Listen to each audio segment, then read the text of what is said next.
I'm here to talk about the balance. Now, it's very important that we balance it as believers. I know you must have heard about this, but please, there's a narrative I'm coming from. So hi guys, welcome back to my channel. Today I want to share something with you.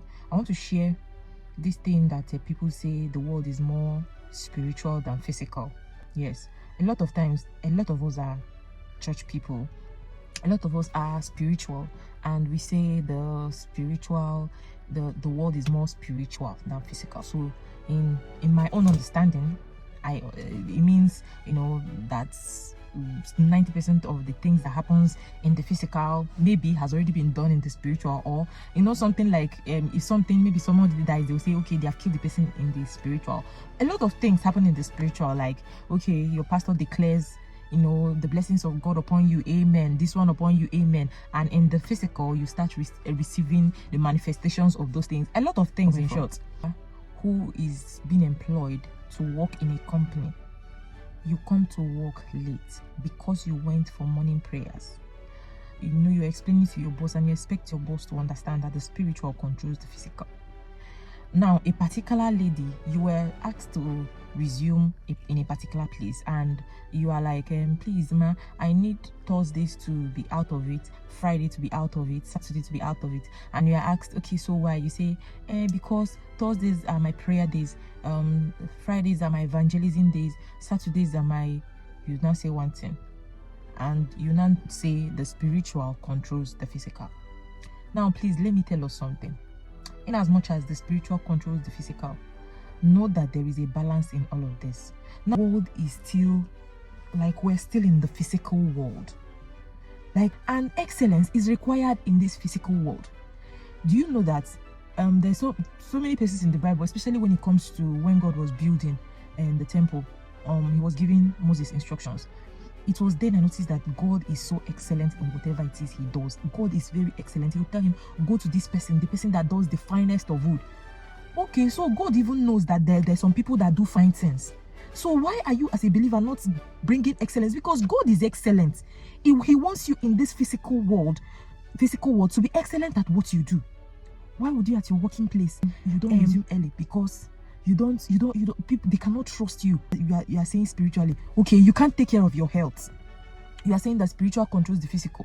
You're being stressed out year in, year out. You can't go to the hospital and have a proper checkup. And you are saying the spiritual controls the physical.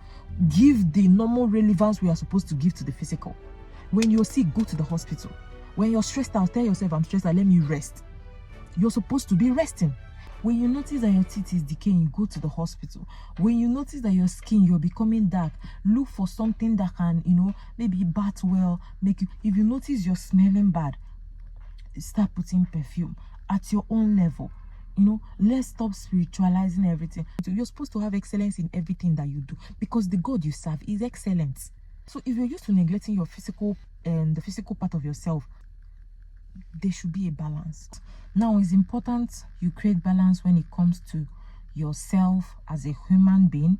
Create balance in your work life, create balance in your marriage, create balance in entirely everything you do. Now, when it comes to your work, you should know that there is a place of hard work, you putting in your best, your excellence. Now, when it comes to your general well-being as a human being, you're supposed to, you know, take care of yourself. You know, because you're a spiritual person, then you don't take care of yourself. Now, when it comes to taking care of yourself, having your bath, you know, keeping your environment clean and all of that. Now, when it comes to your work, your career, you're a business person, you sell. Let it be that whatever it is you're doing, your interaction with your, you know, your customers, you interact professionally with them. It is not only people who do 9 to 5 that should interact professionally. When you can't meet up, you know, to give somebody something, you call or you even send a message. The truth is that when God sees how you are treating, you know, people physically, because nobody has seen God. When God sees how you're treating yourself, people, and whatever it is he has committed into your hands and all of that, he comes close to you.